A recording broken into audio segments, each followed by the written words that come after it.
নমস্কার বন্ধুরা, মাম্পি কিচেনে সবাইকেই স্বাগত। তো বন্ধুরা, আজকের রেসিপিটা দেখে আপনাদের মনে হতে পারে এটা আলু দিয়ে চিংড়ি দিয়ে একটা কিছু আমি বানিয়েছি, কিন্তু আমি বলে দিই এটা হচ্ছে আমাদের যে দেশি লাউ হয়, দেশি লাউ ও চিংড়ি দিয়ে আমি এই রেসিপিটি বানিয়েছি।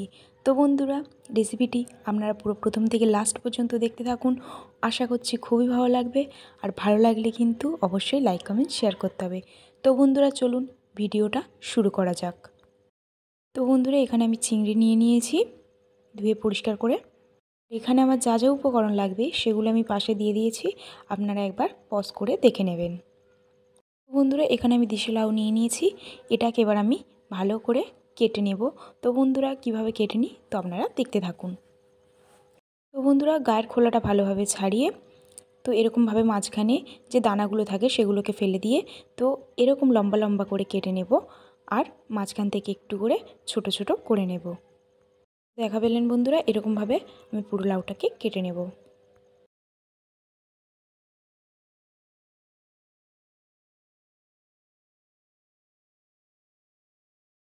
তো আমার লাউ কাটা হয়ে গেছে, এখন ধুয়ে পরিষ্কার করে নেব। তো এদিকে আমি আলুগুলো কেটে ধুয়ে পরিষ্কার করে নিয়েছি। আমি চিংড়ি মশলা মাখিয়ে নেব, 1 চামচ হলুদ গুঁড়ো, 1 চামচ লবণ দিয়ে তো ভালোভাবে মাখিয়ে নেব, কারণ চিংড়িটা আমি প্রথমে ভেজে নেব। তো বন্ধুরা, কড়া বসিয়ে দিয়েছি, এখন দিয়ে দিচ্ছি সর্ষের তেল। তেলটা গরম হয়ে গেছে, এখন চিংড়িগুলোর মধ্যে দিয়ে ভালোভাবে আমি ভেজে নিচ্ছি।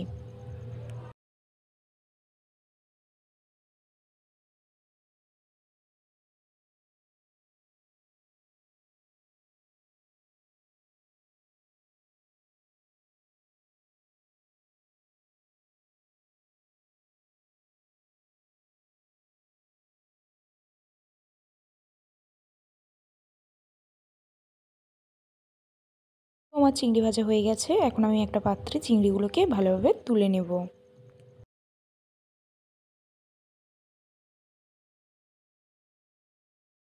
তো বন্ধুরা, চিংড়িগুলো একটা পাত্রে তুলে নিয়েছি, এখন আমি ওই তেলেই আলুগুলো ভালোভাবে ভেজে নেব।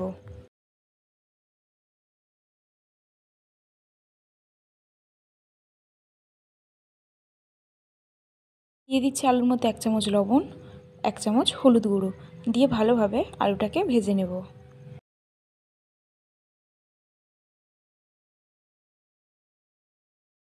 তো বন্ধুরা, আলুগুলো হালকা ভাজা ভাজা হয়ে এসছে, এখন এর মধ্যে আমি লাউগুলো দিয়ে দেব। আবারও ভালোভাবে আমি এগুলোকে নেড়ে নেব একসঙ্গে।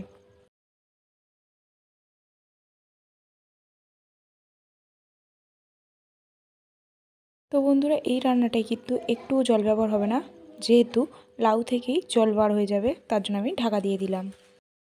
বন্ধুরা, 5 মিনিট পরে ঢাকা খুললেই দেখতে পারবেন কতটা জল বার হয়েছে লাউ থেকে। তো বন্ধুরা, এখন আমি ঢাকা দিয়ে দিয়ে তো জলটাকে একদম শুকনো করে নেব।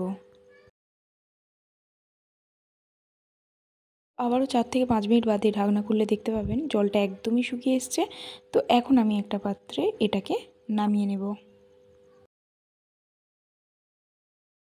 বন্ধুরা, কড়াইতে দিয়ে দিচ্ছি সর্ষের তেল, দিয়ে দিচ্ছি 5 ফোড়ন, একটা শুকনো লঙ্কা, আর দিয়ে দিচ্ছি 3টে তেজপাতা।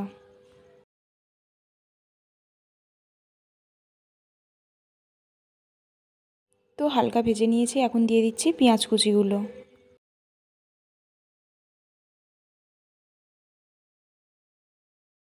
দিচ্ছি কাঁচা লঙ্কা চেরা। তো দিয়ে ভালোভাবে এখন এটাকে ভেজে নেব। দিয়ে দিচ্ছি 1 চামচ আদা বাটা। আবারও ভালোভাবে মশলাটাকে কষিয়ে নেব আদা বাটা দিয়ে।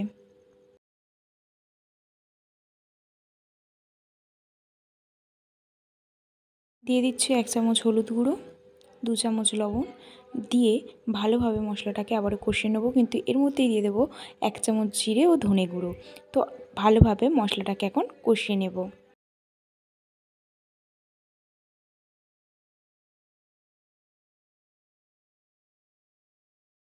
তো বন্ধুরা, মশলাটা ভালোভাবে কষিয়ে নিয়েছি, এখন চিংড়িগুলোকে মশলার মধ্যে দিয়ে তো ভালোভাবে আরেকটু কষিয়ে নেব চিংড়িগুলো মশলার সঙ্গে। বন্ধুরা এখন দিয়ে দিচ্ছি এর মধ্যে আলু আর লাউটা। তো মশলার সঙ্গে এটাকে ভালোভাবে কষিয়ে নেব।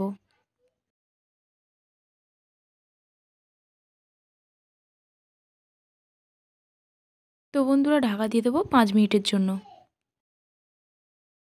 তো বন্ধুরা 5 মিনিট পর ঢাকনা খুলে দেখতেই পাবেন তো একদমই শুকনো হয়ে এসছে।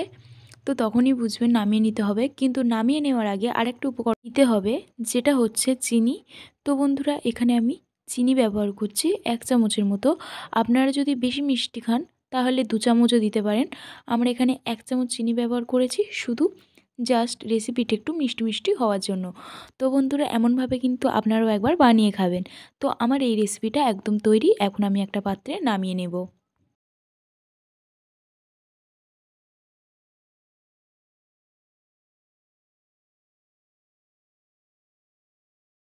তো বন্ধুরা আমি লাউ চিংড়ি নামিয়ে নিয়েছি, উপর থেকে দিয়ে দিচ্ছি কয়েকটা কাঁচা লঙ্কা চেরা।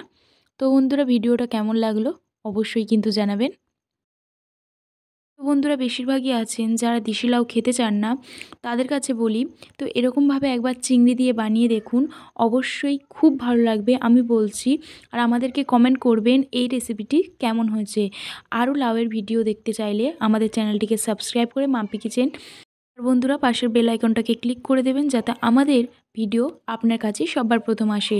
তো বন্ধুরা ভিডিওটা এই পর্যন্তই, দেখা হচ্ছে নেক্সট ভিডিওতে। ভিডিও ভালো লাগলে অবশ্যই কিন্তু একটা লাইক করে শেয়ার করে দেবেন। তো বন্ধুরা নমস্কার, সুস্থ থাকবেন, ভালো থাকবেন।